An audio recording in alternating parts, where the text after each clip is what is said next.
yang dimaksud tugas benar itu apa dulu? Jadi kata tiduran berarti kan tidak tidur ya. Assalamualaikum warahmatullahi wabarakatuh.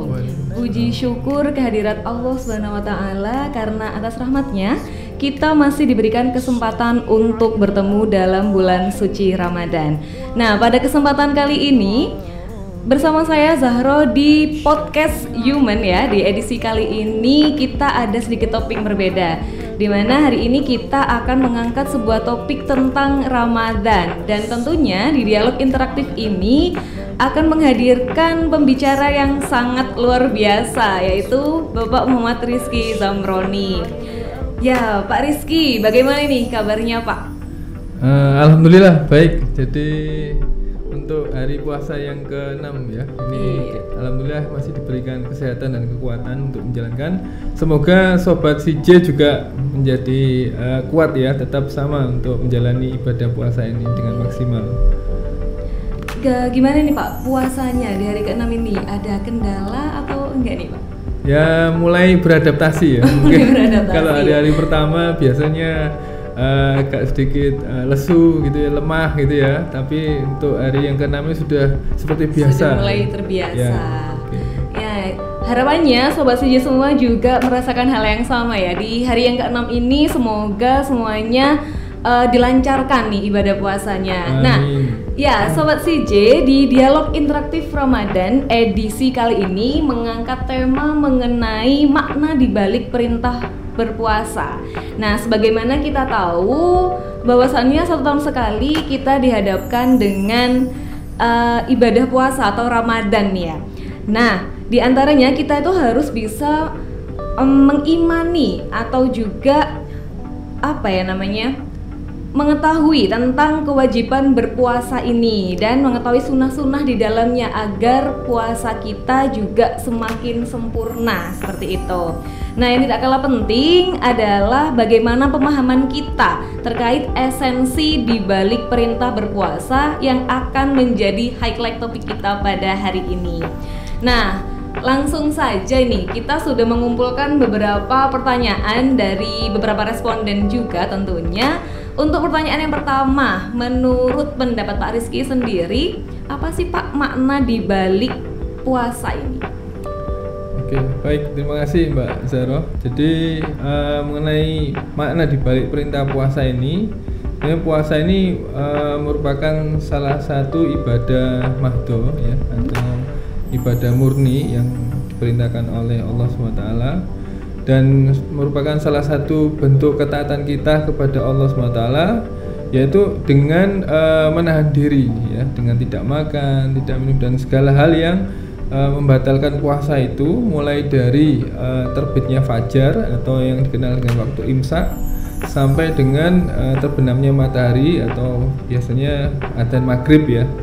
Kemudian di puasa ini secara fikih memang kita diharuskan untuk mengawali dengan niat ya, dan biasanya dibacakan pada saat kita sahur dan atau biasanya selesai sholat tarawih gitu ya. Kemudian untuk makna puasa dalam Islam dan ajaran agama kita ini adalah sebenarnya untuk memperkuat iman ya, memperkuat iman dan meningkatkan ketakwaan kita kepada Allah SWT.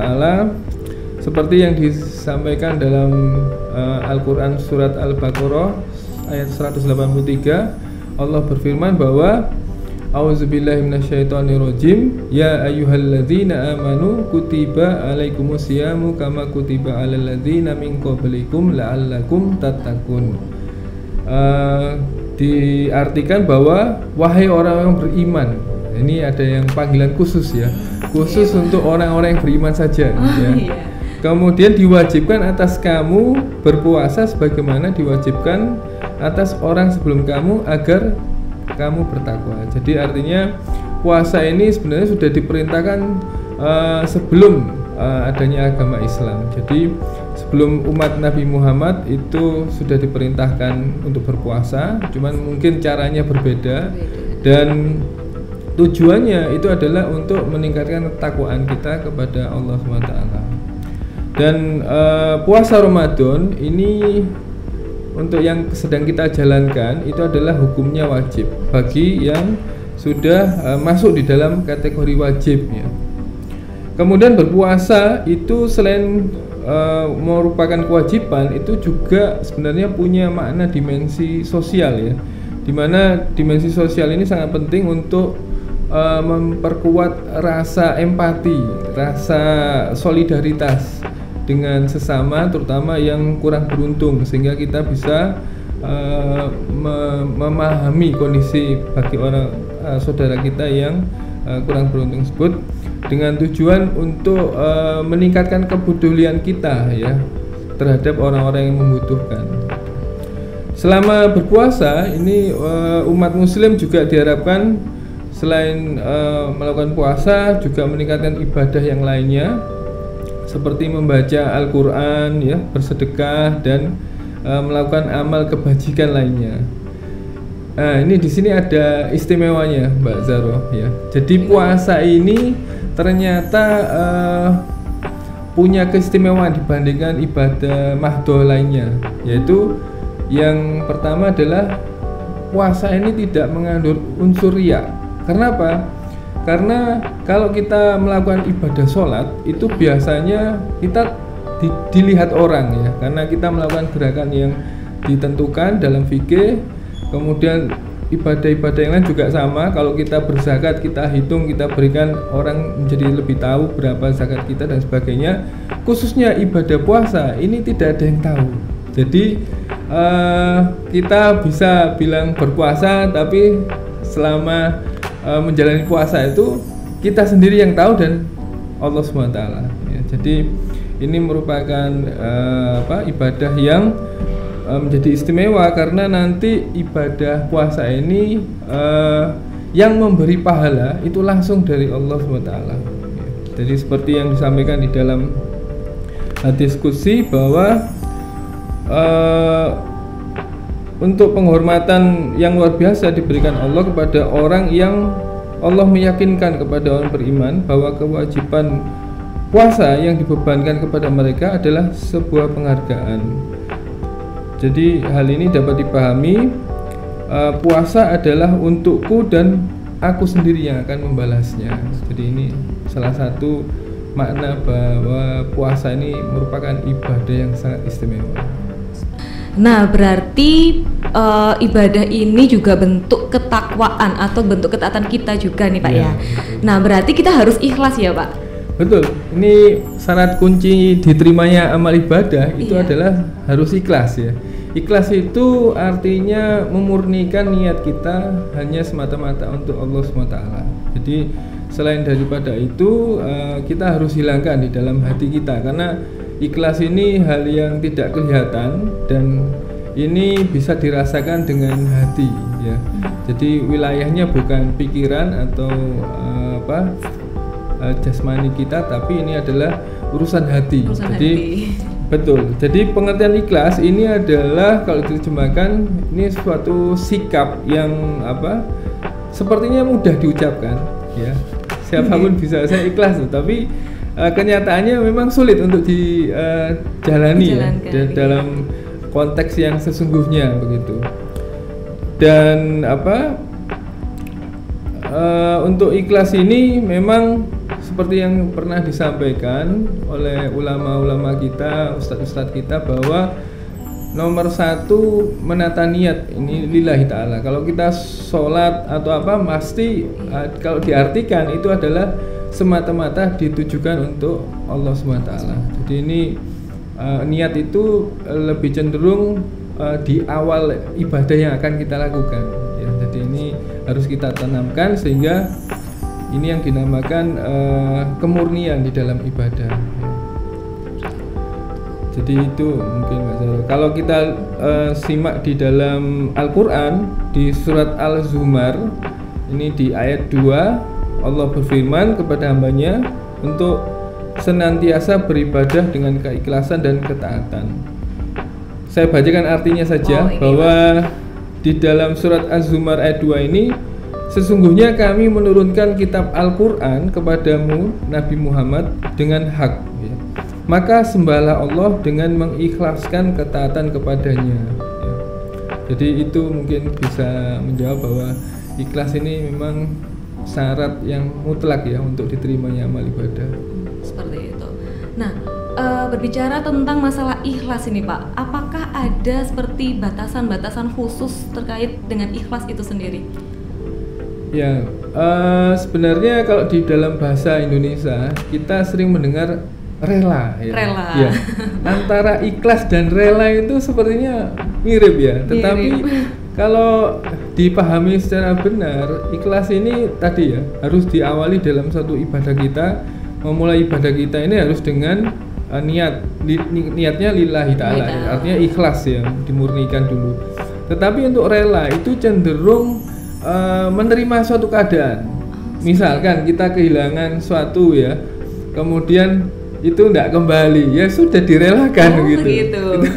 Itu contoh gampangnya. Ya. Jadi rela itu cenderung ke penerimaan suatu keadaan yang kita terima. Gitu. Oh, seperti itu.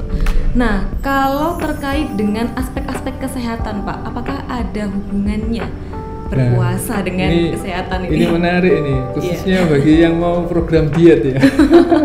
Nah ini betul sekali Mbak Zaro. Untuk puasa ini selain tadi yang sampaikan ada unsur pahala dan balasannya yang istimewa dari Allah, ini juga ada unsur kesehatan yang bisa membuat tubuh kita sehat ya. Ibaratnya satu pabrik lah. Satu pabrik ini kalau kita tidak ada perbaikan, tidak ada proses shutdown untuk mengevaluasi kinerja mesin dan sebagainya, maka kinerja kedepannya juga kurang bagus ya. Termasuk di dalam tubuh kita. Jadi berpuasa ini sebenarnya adalah jeda kita untuk mengistirahatkan organ-organ tubuh yang selama ini selalu bekerja rutin begitu ya.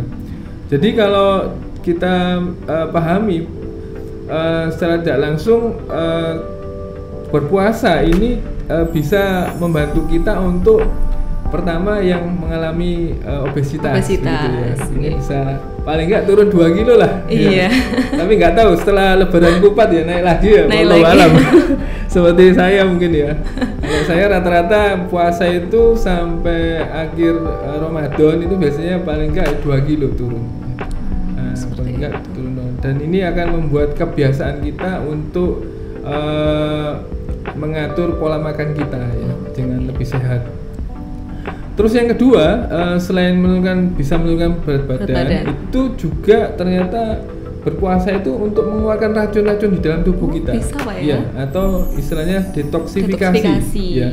Jadi puasa ini membantu tubuh kita untuk membersihkan semua racun-racun kotoran di dalam tubuh kita. Ya. Yang selama ini mungkin secara tidak sengaja terakumulasi di dalam tubuh kita. Kemudian yang ketiga, ini juga disampaikan bahwa puasa ini ternyata bisa mengurangi resiko penyakit kronis ya. Jadi penyakit kronis ini seperti penyakit diabetes ya, penyakit jantung. Ya, kanker ya, tapi bukan kantong kering ya. Kanker, kemudian penyakit-penyakit lainnya yang selama ini mungkin hanya bisa dikurangi dampaknya dengan cara kita mengurangi makan gitu. Jadi puasa ini kalau kita simak tadi bahwa sangat bermanfaat bagi tubuh kita ya, untuk kesehatan kita khususnya. Ya. Seperti itu. Nah, buat sobat CJ yang pengen program diet juga nih, alternatifnya bisa pakai puasa gitu ya. Semoga nanti setelah Ramadan ini banyak nih sobat-sobat CJ yang berat badannya juga turun gitu. Nah, untuk pertanyaan selanjutnya nih Pak, ini ada dari Mbak Teresa Desi Rahmasari dari FGA Fermentasi terkait dengan tips nih Pak. Tips bagaimana agar kita bisa tetap produktif walaupun sedang berpuasa. Barangkali Pak Rizky bisa memberikan tipsnya ini. Baik, ini tips ini kan relatif ya, jadi tergantung kita masing-masing ya.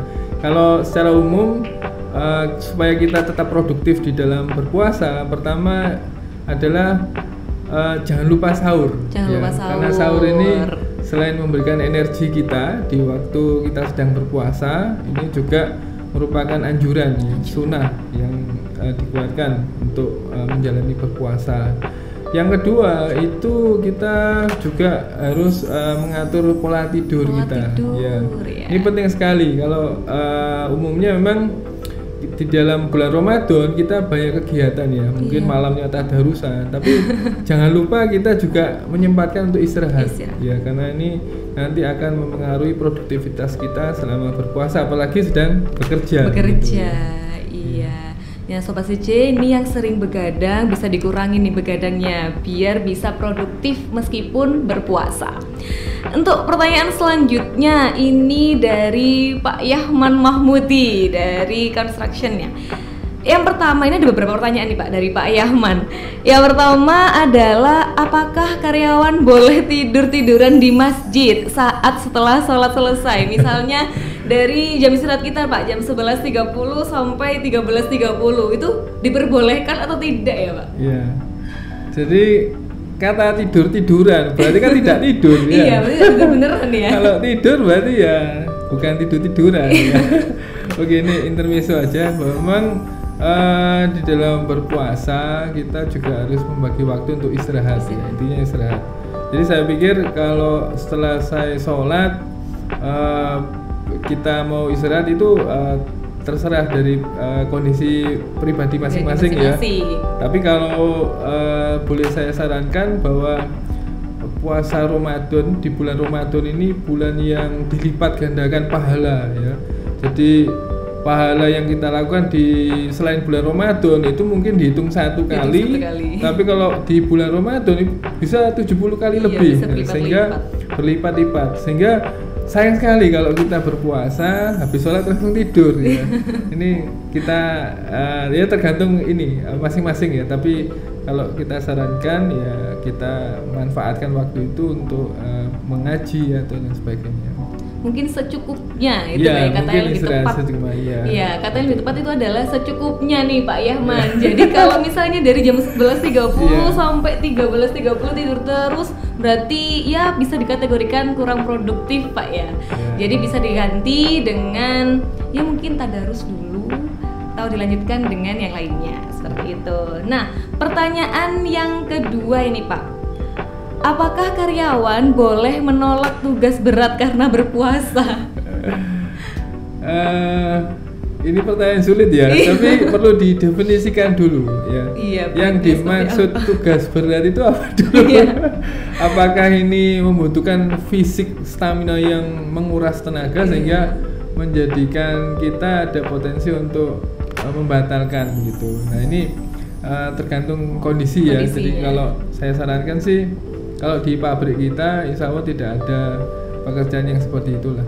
Jadi selama bisa dikomunikasikan dengan baik dan bisa diatur, insya Allah tidak ada tugas yang berat. Tidak ada tugas yang berat, asal dikerjakan Pak. Dicicil dikit-dikit gitu nggak? Bionanya kan gitu Mbak Saro. Tugas ringan itu adalah tugas yang tidak dikerjakan.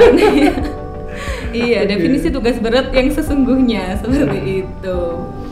Ya, pertanyaan selanjutnya ini ada dari Pak Budi Setiawan dari Environment. Pertanyaannya terkait dengan tips juga ini Pak.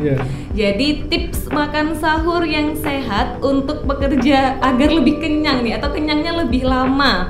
Karena puasa tahun lalu pas masuk pagi sedikit curhat ini ya Pak Budi.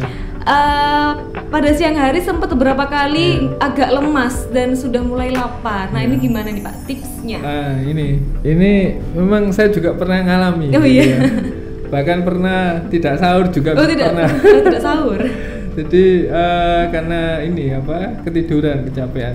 Tapi ini tips untuk kita supaya berpuasa tidak mudah lapar ya. Pertama ya ini kalau bisa waktu makan sahurnya itu diseimbangkan kadar makanan yang berseratnya, karena kadar yang berserat ini bisa membuat kita lebih tahan dibandingkan kita hanya makanan-makanan yang instan ya. Jadi disarankan makanan yang seperti sayur mayur itu diperbanyak juga, kemudian disunahkan itu makan kurma. Makan kurma, kemudian minum madu dan sebagainya. Ini insya Allah akan membuat tubuh kita lebih tahan. Tidak cepat lesu. Oke, mungkin itu. Oke, gitu. Jadi mungkin ada asupan gulanya ditambah gitu Pak ya? Iya, betul. Untuk menambah energi. Iya. Jadi seperti itu ya Pak Budi, bisa untuk menambah asupan gulanya biar lebih berstamina lagi. Kemudian ada pertanyaan juga dari pertanyaannya cukup banyak dari responden kita, dari Pak Ikhwan Hanifa. Iya. Pertanyaan yang pertama adalah bagaimana menjaga keutuhan puasa di tengah banyaknya kemaksiatan di mana-mana. Waduh, pertanyaannya agak berat ini Pak. Wah, ini ya. Jadi memang tidak bisa kita hindari ya. Kita hidup di lingkungan yang tidak bisa kita atur ya. Artinya kalau kita di perjalanan ya kita kadang melihat sesuatu yang mungkin secara fisik tidak membatalkan puasa, tapi secara pahala itu bisa misalkan melihat sesuatu yang tidak dianjurkan ya. Jadi ini ya caranya menjaga pandangan gitu, pandangan itu. Terus kemudian kalau bisa tidak ada kepentingan ya selama berpuasa mending di rumah gitu. Ya, mungkin itu. Iya, ya jadi itu tadi tips dan juga kiat-kiat nih yang bisa Sobat Siji terapkan di bulan puasa atau di bulan Ramadan tahun ini. Nah, jadi baik itu tadi adalah pembahasan kita mengenai esensi di balik perintah berpuasa. Sebagaimana yang disampaikan sama Rizky Nim tadi, bahwasannya intisarinya atau intisari dari jawabannya Pak Rizky tadi adalah dari sini kita tahu bahwa menjadi seorang muslim yang baik atau sudah sepantasnya melakukan kewajiban dan sunnah dalam beribadah termasuk puasa di bulan Ramadan. Tapi kita juga harus tahu dan juga harus paham mengenai esensi adanya bulan Ramadan dan juga perintah berpuasa. Nah, mungkin itu saja ya yang bisa kita diskusikan untuk edisi podcast kali ini. Mungkin ada closing statement dari Pak Rizky. Ya, oke, baik, terima kasih Mbak Zaro. Jadi di dalam berpuasa Ramadan ini karena semua umat muslim pasti akan merindukan bulan Ramadan ini, karena bulan Ramadan ini sangat istimewa, khususnya kita sebagai umat muslim ingin mendapatkan pahala Lailatul Qadar ya. Jadi ini malam yang lebih baik daripada 1000 bulan. Umur kita mungkin tidak sampai 65 atau ini bulan Ramadan ini ada hadiah jackpot ya istilahnya, satu malam yang lebih baik daripada 1000 bulan ya. Mudah-mudahan kita semua bisa meraihnya dan bisa memaksimalkan ibadah kita di bulan puasa Ramadan ini. Dan akhirul kalam, ada kurang lebihnya saya minta maaf Mbak Zaro dan semua rekan-rekan Sobat VJ ya. Semoga kita semua seperti yang disampaikan dalam perintah puasa, semoga kita menjadi umat yang semakin takwa kepada Allah SWT. Demikian mungkin yang bisa saya sampaikan. Iya, terima kasih banyak ya Pak Rizky atas kehadirannya. Terima kasih juga kami sampaikan untuk semua Sobat CJ yang sudah mengajukan pertanyaan di edisi podcast Human kali ini. Nah, Zahro juga mohon maaf apabila ada salah-salah kata dalam penyampaiannya tadi. Di sini saya mau mengutip sedikit perkataan dari Imam Syafi'i yang pernah berkata bahwa jika kita tidak sanggup dengan lelahnya belajar, maka kita harus sanggup menahan pedihnya kebodohan. Nah, baik, itu saja yang bisa kami sampaikan di acara podcast Human kali ini. Saya Zahro undur diri, sampai jumpa di dialog interaktif Ramadan episode selanjutnya. Wassalamualaikum warahmatullahi wabarakatuh. Waalaikumsalam warahmatullahi wabarakatuh. Yang dimaksud tugas bulan itu apa dulu? Jadi kata tidur-tiduran berarti kan tidak tidur ya. Wassalatu ala nabi wassalamu ala rasul.